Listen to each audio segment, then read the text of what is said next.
off target, off script. I figured it looked pretty open. I answered them. Did I send it to you? No. Oh, I answered all of them. Oh, that's it. Hello, everyone. Welcome to Meet the Culinary Entrepreneur. I'm Rick Kamak, the Executive Director of Industry Relations. Today, our guest has been with Gotham Restaurant since 2007, first as a GM and then ultimately as managing partner. I welcome Bret. Thank you, Rick. Always good to be here. Nice to have you again. So it seems that you started out in the arts world, did a bunch of things there, and then ultimately came into F&B. So why don't you tell us about that journey and how you ultimately ended up in F&B and why? Yeah. Okay, great. So I have a degree in journalism. I was always attracted to the idea of creating or writing the great American novel. So of course, having grown up in Florida, I had to move to New York. And once I got to New York, I quickly got involved with some small theater groups, and mainly on the administrative side and producing side, which I enjoyed. Did a little bit of acting, studied some Shakespeare for about 6 years. And then eventually I got into producing. So I was doing commercials and what do you call them? Industrial videos. And then eventually I was a producer on an independent film. That was in 1999-ish, 98. At which point I was hired to interview people on the street to find out if they thought Ralph Nader, many of you probably don't know who Ralph Nader is, but should be included in the debates. So it must have been, 99? Because I think that was the 2000 election. At which point, one of the gentlemen that I interviewed said, we had a chat afterwards, and he said, now what do you really do? And I said, well, I have a production studio, we do videos and this and he said, well, you should do what you do for a friend of mine, he's a chef. And I said, okay.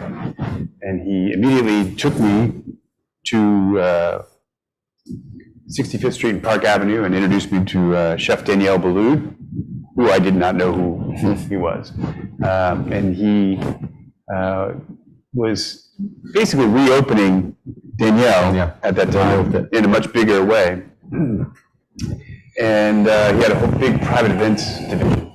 And so he said, come work in private events, see if you like it, and then we'll, as a waiter. So I came in and freelance as a waiter for big events. And then eventually I said, okay, this is fun. Can I get a position in the management side? So he made me assistant banquet director, and that was my transition into F&B. Now, prior to that, I'd always loved going to restaurants. My father used to always take us on the weekends, and I remember that being particularly important moments for the family in communicating, and I just kind of loved the ritual of restaurants. So conviviality of it. Yeah. And the communication. To me, the thing that for our family, it was a moment when everyone just sort of collected around a table and really communicated. So I was happy to be in the space, and it was a very exciting time to be in it too. The early 2000s. Danielle was lots of events and met a lot of great people. So what's the bridge from there to 2007, and what brought you to Gotham ultimately? Well, I worked at Danielle for about 5 years as the assistant banquet director, doing, eventually I was doing sales as well as running the events, this and the other. And then Danielle asked me to take the maitre d' position at Café Boulud. So I did that for 2 years, which I enjoyed, but not totally. And then I was recruited to go down to Gotham because at the time, the chef, Alfred Portale, and the partners were saying, we need to think about how to reinvigorate the dining room, the brand, and then we were opening in Miami. So they were looking for some fresh ideas and whatnot. So I did that. I took the job. So at that time, did you feel that was going to be your career, or were you still filling in, and your thoughts were you going back to the arts, or? No, at that point, I had dedicated myself to the F&B and restaurants. I was completely and utterly unprepared to be a GM. Yeah. Yeah, I had no. And you became one at Gotham walking in the door? Was that your first position there? Yeah, it was. Yeah. Okay. I mean, I had been on the operations side, sales side, but I'd never run the business. Yeah. So fortunately, we had great bookkeeping and we had people that had been there a long, long time. So I inherited a team. So that's a good segue, because I think the thing that we oftentimes don't understand when we all go to restaurants, we enjoy them, we see all the people at the front of the house, but I think, and everyone knows that there's a back of the house, there's chefs back there, there's someone cooking your food, but I don't think people really think much about there's the nuts and bolts of running a business, which is of course what we teach here, but it's not as obvious that there's a whole other piece to this business that's important to keep it ticking. So how did you pick up that stuff? Yeah, I know you had a strong team behind you, but well, my experience was interesting because immediately I set out to understand the product, what we were doing, because I was tasked with how do we improve it, how do we update it, how do we make it fresh again. This is 2007, right? This is 2007. Yeah. So my main focus was on what are we doing and how are we doing it. Now, I quickly, within 30 days, was given a P&L statement and then raked over the coals by the partners about, well, why is this up? Why is that up? What's here? And so that was kind of the process for about 6 months until I started to get a handle on things. Was presented with P&L and then said, well, why is this that way? And I'd have to investigate and figure it out. Primarily, it was due to labor costs. Sure, of course. So regarding the front of the house, when you walked in the door and you saw what was in front of you, what did you think needed the biggest change, and where did you kind of set out to make a difference? Well, when I started there, I would say that morale was pretty low. There was a lot of conflict between service staff and management. Now, they'd been open, maybe 25 years or 20 years before that? I think it was right? 23 years. There you go. Yeah, 23 years. And then, because I was there for the 25th.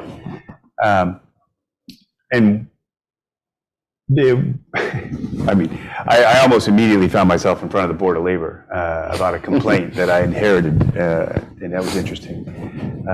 But one of the things that it was a typical American restaurant from the 80s. It was set up as the tips were basically counted out by the waiters, and then a percentage would go to this division, a percentage would go to that division, and a percentage would go here. And so I wanted to create more of a unified team feeling. Mm-hmm. And so one of the first things that I did was I changed the tip structure. So I created a pool mm-hmm. where people had points. So it wasn't that the waiter was paying out the busboy. They were tipping out of their own pocket. Right. It was the captain earned X number of points, and the service assistant, we called them, earned X number of points. Which is more typical today. Yeah, which is, I think, typical in New York. Yeah, correct. And that was a way for them to not feel like everything was due to the captain. They were all contributing to the customer experience. But it was a really interesting process because the laws in the state of New York are such that the law recognizes the tips as being owned by the waiter. So we had to create a buy-in where the captains basically voted in agreement with the new system, and they all sign. They have to sign off on stuff like that. Oh, it's a smart way to do it, anyway. Yeah.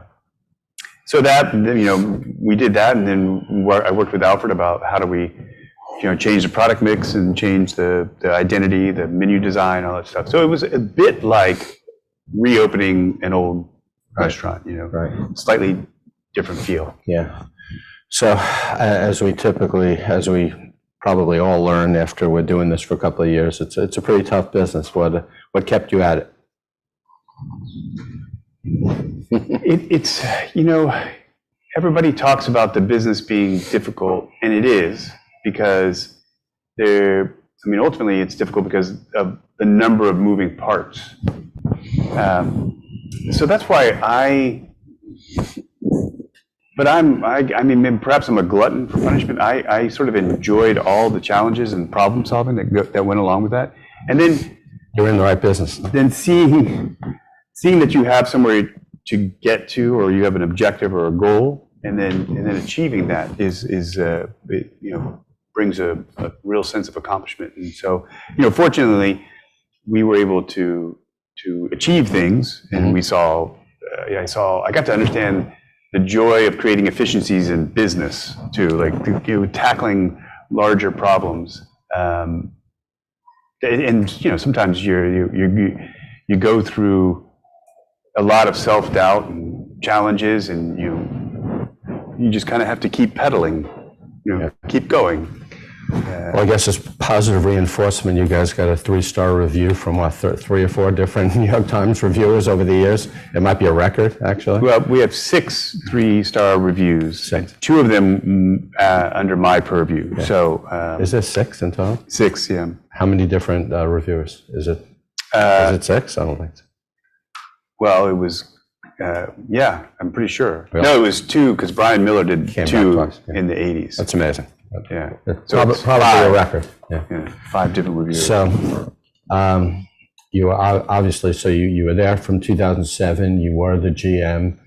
Ultimately, there was a transition. There was a back of the house transition. Chef Alfred Portali left, started his own place. You decided to take it over, I guess fully. So talk about that transition and the challenges that came with it, and even during the time period that it happened. Well, definitely I think there was a management lesson. There was a.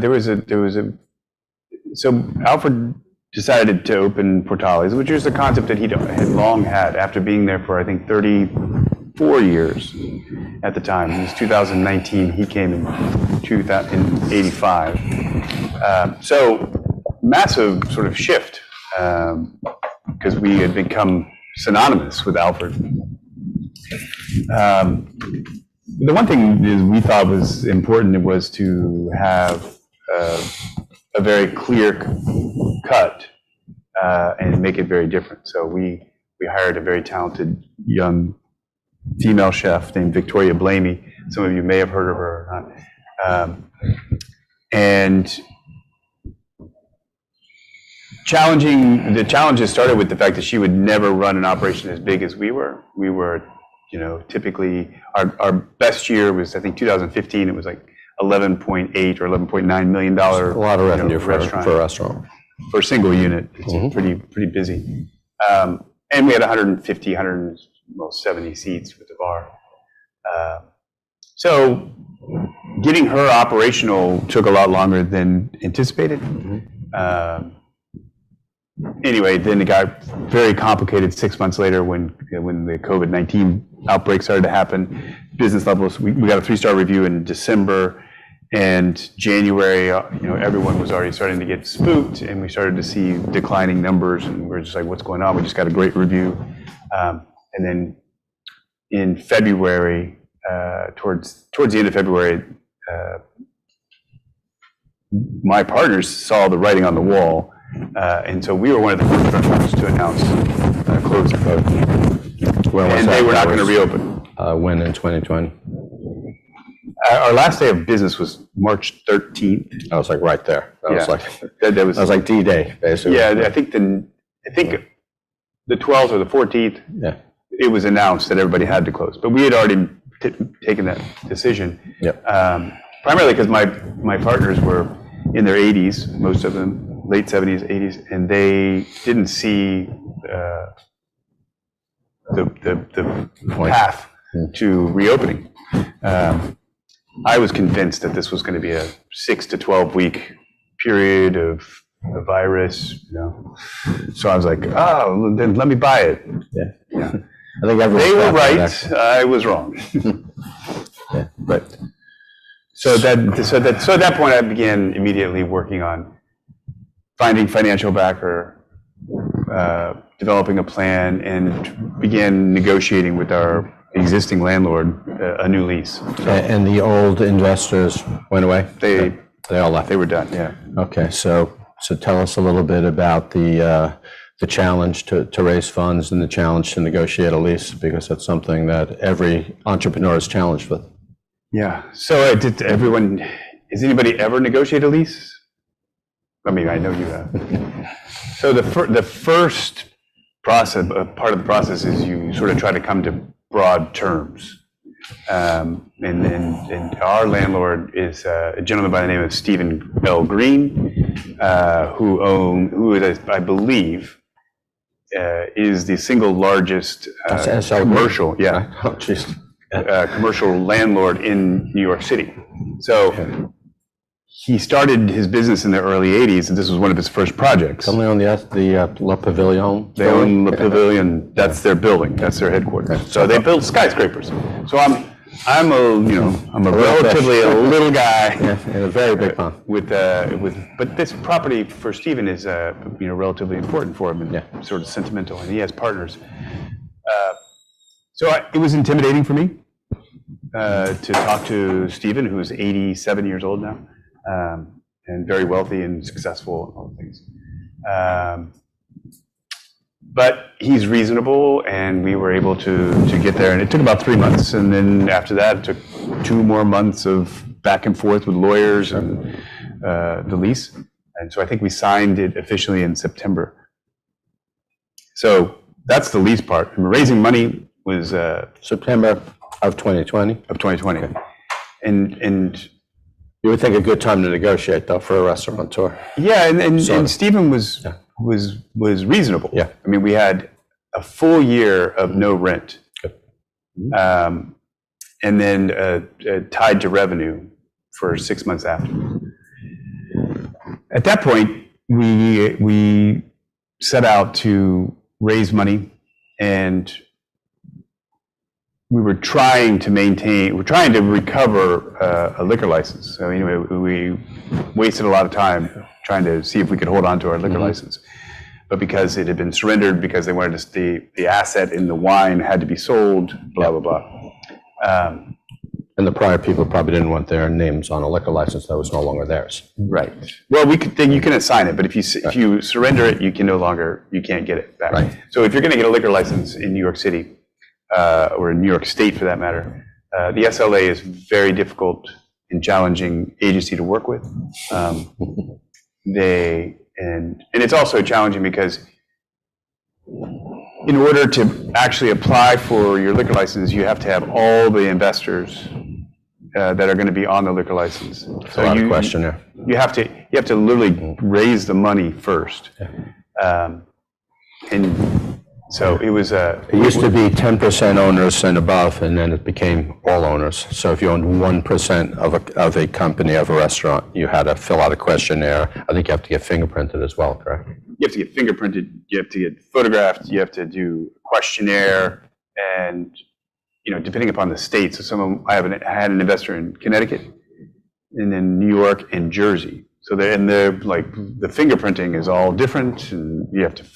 And I have one investor who's very wealthy, and I thought I was going to lose him just from the headache of the process. But it's a challenge. So we didn't file until February of 2021, maybe March, right there. And then I checked in about 90 days later because our attorney said, give them 90 days. If you don't hear anything, check in. So I did, and they said, oh yeah, there was a mistake on page 2.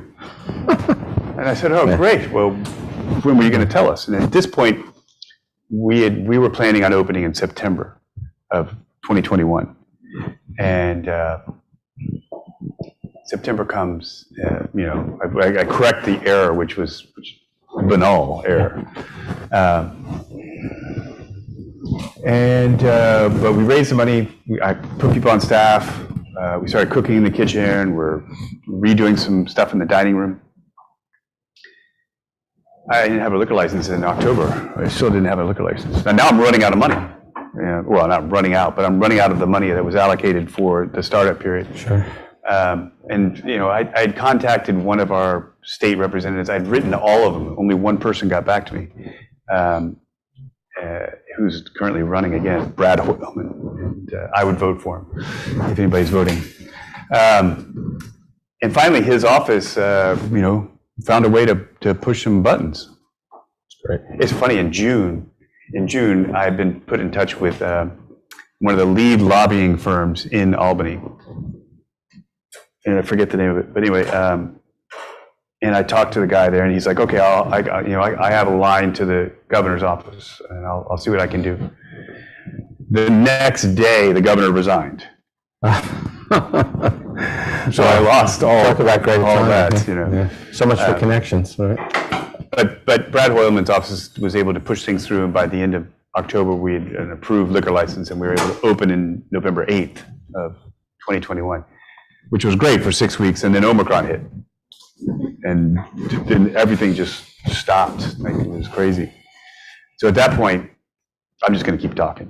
At that point, makes my job easy. We decided that it was more important to maintain our employees, so we operated at massive losses for about 10 weeks, which really dried up all of our reserves, and I had to raise additional money at that point. And I'm raising money right now too. So right now, it's interesting that there's a couple of new platforms for raising money, raising capital. Which is, I hope one of them works. So we'll see. Talk about the additional challenges of owning versus managing. Obviously, capital is one of them, but. So owning is, it's just, you don't stop. I mean, every conversation,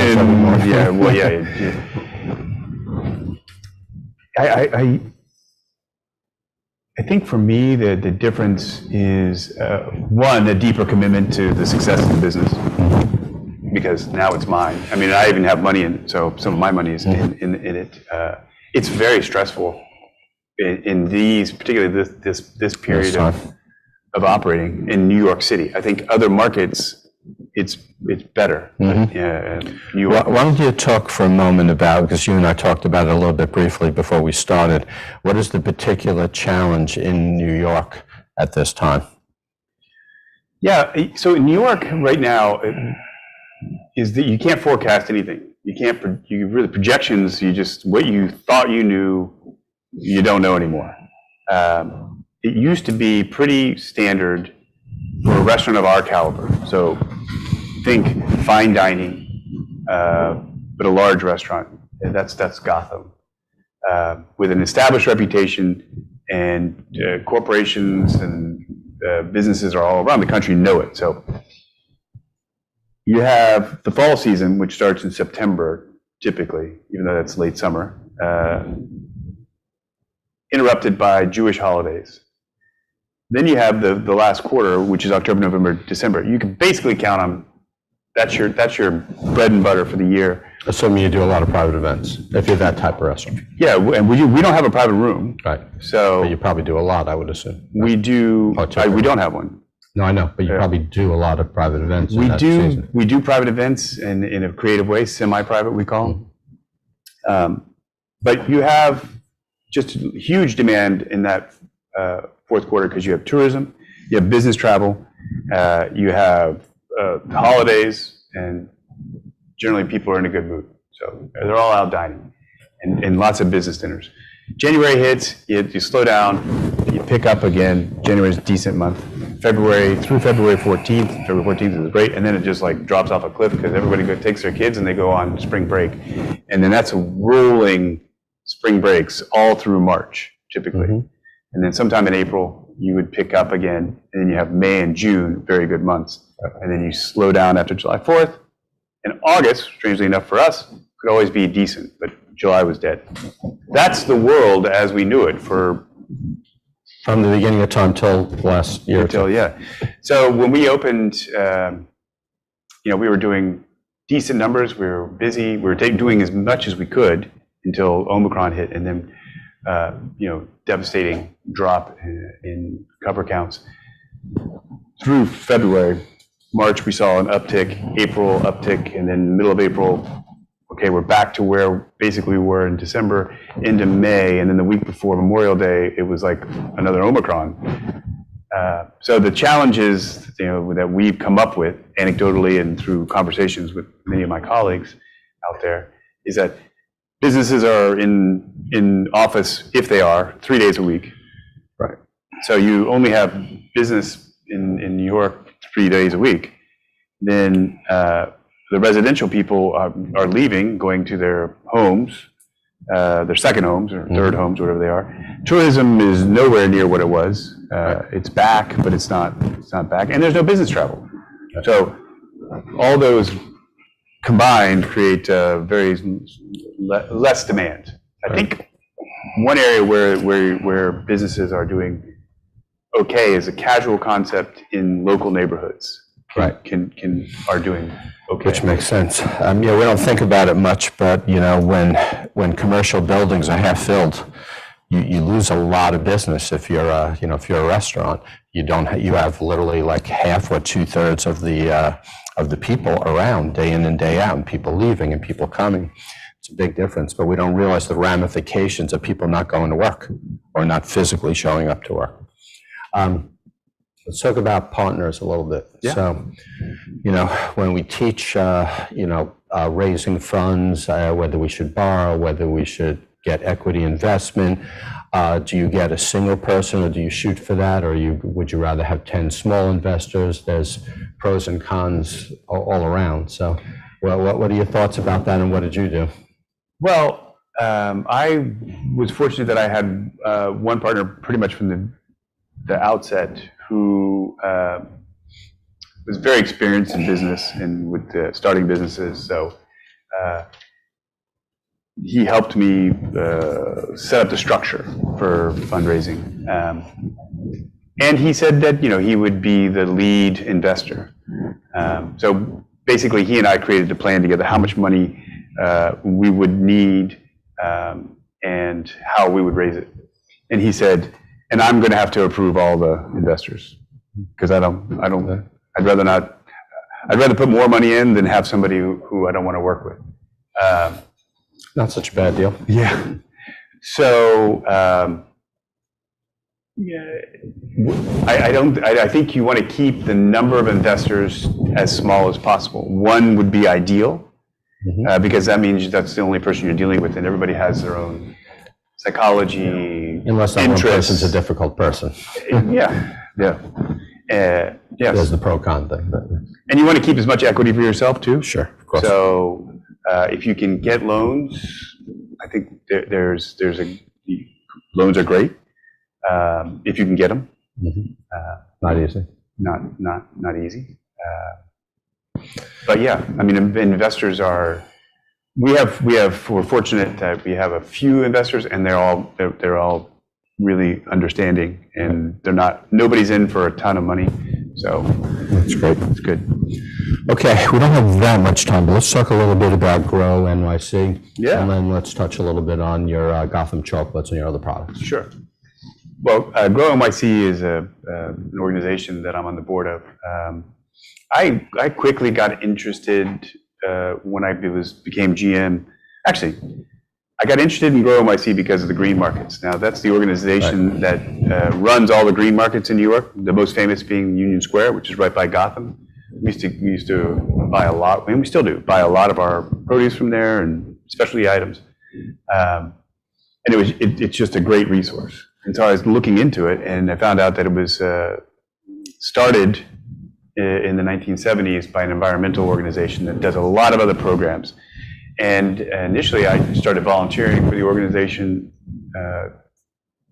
mostly in the Bronx, with a program that they have called Learn it, Grow it, Eat it, which was about teaching inner city kids who have less access to fresh produce.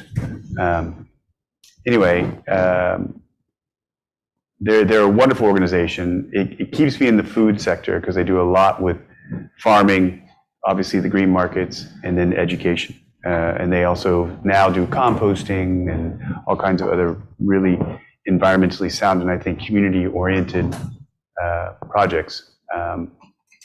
So I thought it was good for the restaurant to be associated with them. It's something that I personally feel important to contribute and give back in a community way.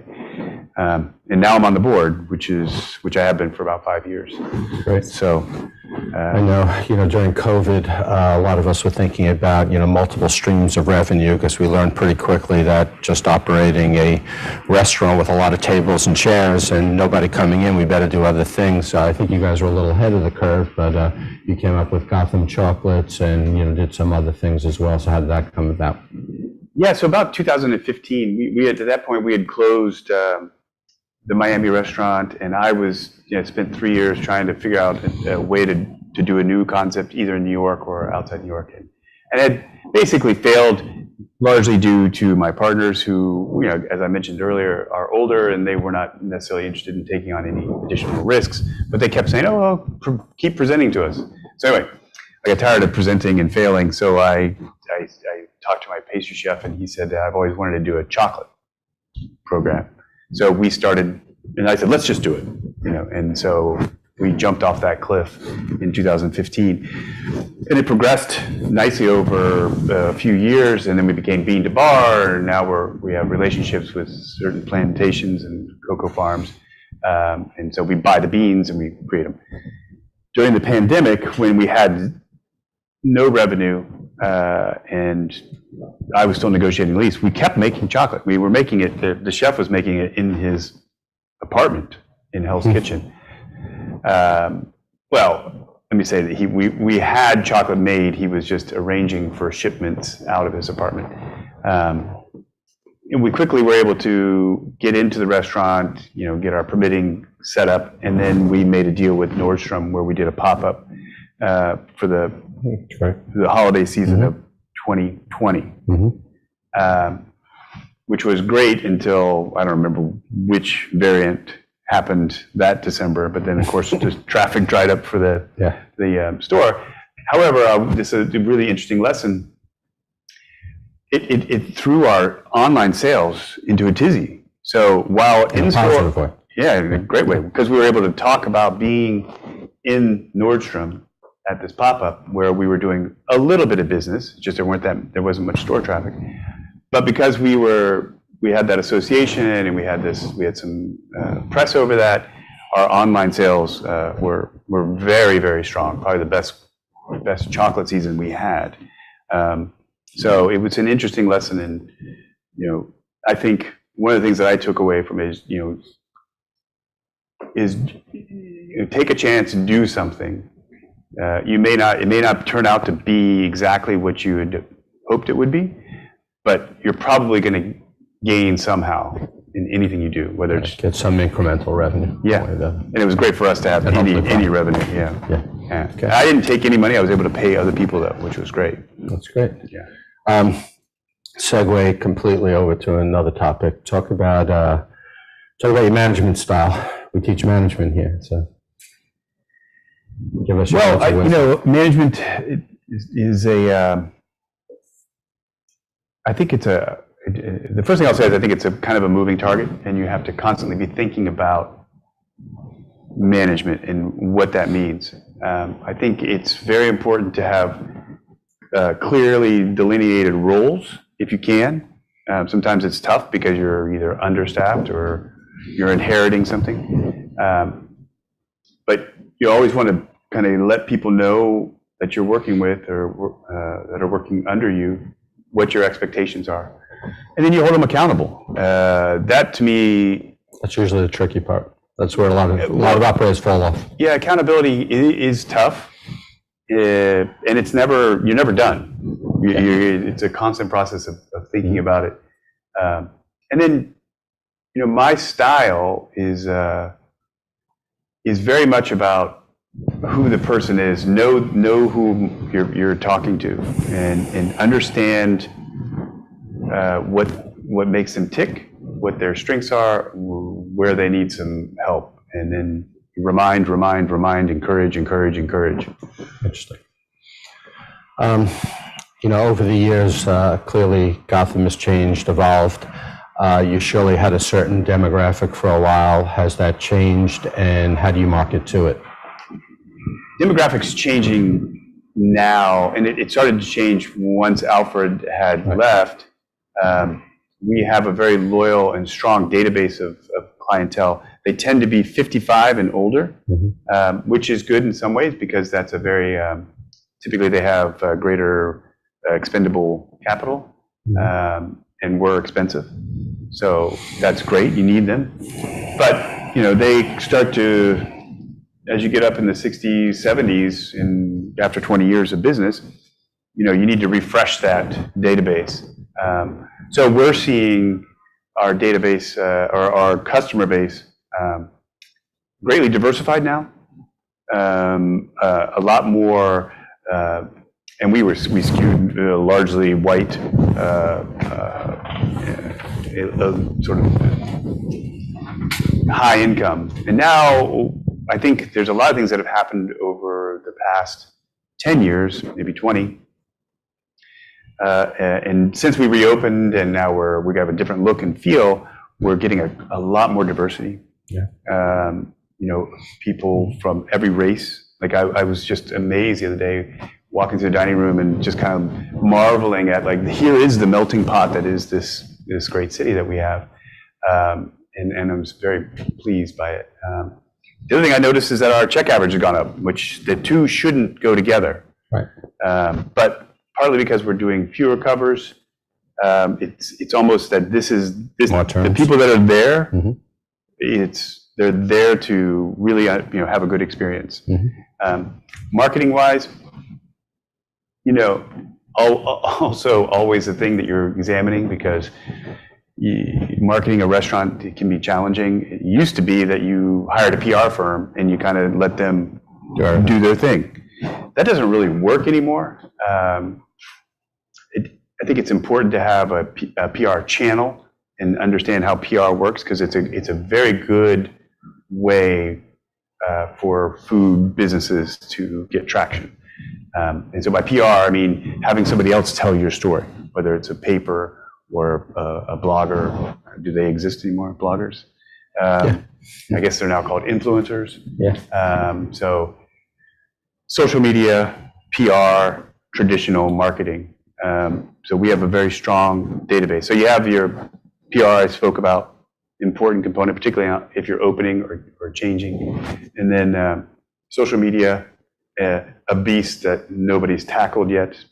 We just keep throwing stuff at that wall. And I'm not sure what the ROI is, but and then you're traditional, so you cater to your base, or you market to your base.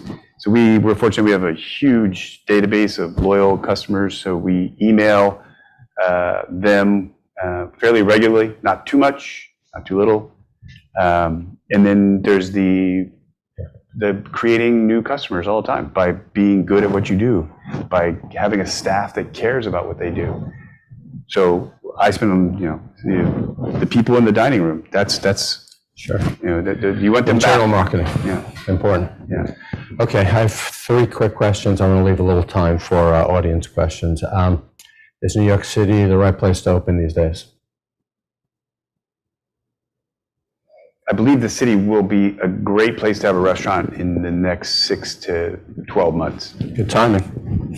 So I think there will be, I bet there will be a lot of opportunities in the next year. I think right now I wouldn't do it. I would wait. Why do you believe so? Because I believe in the city, and I think the infrastructure is here, and I think it's a great place to live. So I think people will come back. I think Broadway is going to reopen. The museums are the best in the world. So I get people back in their offices. There's going to be, I think there's going to be landlords who are going to be eager to have tenants in a lot of empty spaces. And you're going to start to see some really creative deals crafted by people like Stephen Green who understand. Yep. Okay. That was one question. That was one. So you're in front of a bunch of culinary arts and management people, what's the best advice that you would give them going off into the world of restaurant ownership and management? Well, I mean, I think you learn the most by doing. So I would think about what it is that you want to do and constantly work on whatever that is. And until you get that concept or idea to a place where you're about to, you think you're almost going to launch, I would get a job doing it somewhere else. You know, I would take a job maybe that you're overqualified for, but being at work in these is experience, multiple perspectives on that experience is very, very useful and very helpful. Anything you do over? That's my last question. Yes, I mean, there's probably a lot that I would do over, but probably I wouldn't change that much. So, you know, I would do things over because in hindsight, I have more experience, I have more knowledge, I have a greater understanding. But I wouldn't have any of that if I hadn't made the mistakes to get there. So I think it's important to make mistakes and then learn from them. You know, it's okay to be wrong. Mm-hmm. Yeah. Good answer. Just not wrong all the time. Okay, with a few more minutes, or 5 minutes actually. Questions from the audience? Yes. Alan. Yeah, you know, Gotham has such an iconic menu that people, in a lot of ways, when it first opened, very innovative. But how has it changed? How has the food changed? How has the philosophy of food changed in Gotham? How has it evolved over time? Good question. I think now when we reopened it, we realized that the brief period we had with our interim chef after Alfred, who was the chef when we closed, she was very, very innovative, but she was probably a little too innovative for our customer base, and so we found that we had lost some of that base. So when we reopened, we said, how do we have some of that innovation, but also sort of more of that classic feel? So we kind of pivoted more towards a lot of the more familiar items that people would have recognized under Alfred's menu. We updated our sourcing. The philosophy has changed because the chef has changed, and it's a little bit more dynamic now. There's a lot more changing, sometimes just simple tweaks, but you know, with Alfred, he would work for a long time on a dish, get it right, and then not want to think about it or touch it for a long time. Now it's a little bit more innovative, I would say. Not to take anything away from Alfred, because he was very innovative and is responsible for changing a lot of people's perspective on food at the time, 1985 through, I'd say, 2000 or so. Question? Yes. Yes. I'm sorry. I have a question. When you talked about the seasons in the restaurants and customers Yes. going, it made me think, because from my experience, and I'm just curious, what's your vision? You said like July slowed down and August is relative. However, because of this pandemic, actually, outdoor events in Connecticut, New Jersey are booming. So how is your restaurant adapting or using that? Do you have any event sister company or any other force to fill that gap? I mean, an incredible question for me, because it's something that I love events, and you know, it's the producer in me. I like to put things together, see them materialize, and you know, feel good about it. So we had a partnership at one time many years ago that I negotiated and coddled along with Colin Cowie, who was an event planner to the Stars or whatever. So and it's great money. It's just great money, and we used to do probably very profitable. 3 or 4 or 5 big events every year, and then we do a few small ones. And that was about all we could handle because we had one kitchen. The intention for us, because my main partner has a farm, 60-acre farm in Dutchess County or Putnam County? Which one? Dutchess. State is it? It's New York, just above Westchester. So a great location for events, So ideally, we would have had something set up for this summer to take advantage of that eventing season, but we plan to. But one of the biggest challenges right now to operating is you can't, in New York, a lot of the people who used to cook have moved out, and they're coming back. We can see it coming back, but you can't find staff. And we also didn't want to distract ourselves from what was important, which was getting that restaurant on 12th Street operational for the fourth quarter of this year. Mainly So, manpower. yeah, manpower and time for us. I would say next summer we'll have something that we're taking advantage of that season. So I don't see it going away. I think it's going to be great. I think that area is Connecticut, Westchester. Those areas are going to be great over the next 10 years. Any other questions? Yes. Yeah, Mayor Adams talks about, New York being back. If City Hall could give restaurateurs an assist, what would you want it to be? Dollars. Check. I said dollars, you said check. Yeah. Well, I think Mayor Adams has articulated his assistance to small businesses, in particular the hospitality, through an interesting proposal, which is this sort of non-adversarial regulation. So I think that'll be helpful if the health department is not there to try to shut you down, that they don't walk in the door with that as, let's find something, what's wrong here?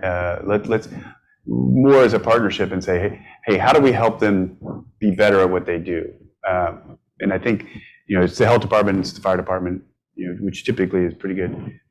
It's the labor department, all these various agencies, instead of it being adversarial. Transportation in regard to your outdoor space, the street space, Yeah. another group to deal with. Question? No. You're just waiting. Corey. Like a mistake that you made in your career that you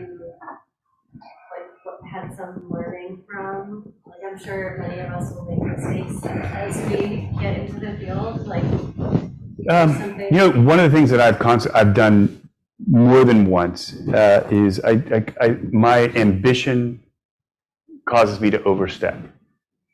So, and again, I'll say I don't know that I would change it in reflection, but the first event, since we're talking about eventing, that we ever did was a catered event for, I think, 250 people. It was with Singapore Airlines, who we had a relationship with, but they were rolling out their new seats, and that was press worthy. So it was this event on the West Side Highway, and I didn't know that I had to get a temporary liquor license. I was just like, yeah, let's do an event. Right. Yeah, well, food and wine, we got it all. Or multiple. And no leadership around me or anybody who told me, said anything to me. So I got myself into a real pickle and was on family vacation, just sweating it because I had booked the event, they had publicized it, and I didn't have a liquor license. So, I guess. So what happened? Okay. I want to know what happened. Well, Brief stint in jail.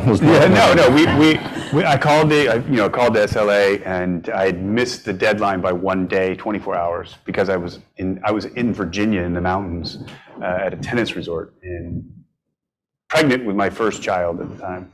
And I wasn't pregnant, my wife was pregnant.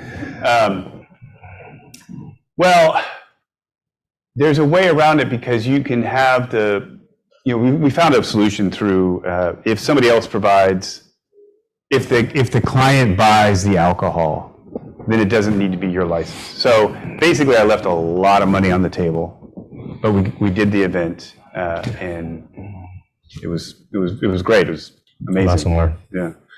So, do your homework. I guess, because Know what you're getting into. it affects your whole life. Any other questions before we wrap up?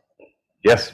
One more. No, you ran out. I know, but if nobody else. When you talked about the tip system, this points, sounds great, but to me, it's like somebody has to manage it and stuff. How complicated it is, and is it still working, this system? Well, it's not that complicated. It used to be an Excel spreadsheet, but sometimes the cells would get messed up and things would go wonky, and then somebody would figure it out and complain, and then you just have to correct it. So there's a little bit of a hassle to it, but once it gets going, it's really not that bad. Now it's even easier because there's all types of labor management software that you can tap into your payroll company, and it kind of automatically does it. You set it up, and it automatically does it. Now, you're still going to have mistakes and errors, but you just correct them.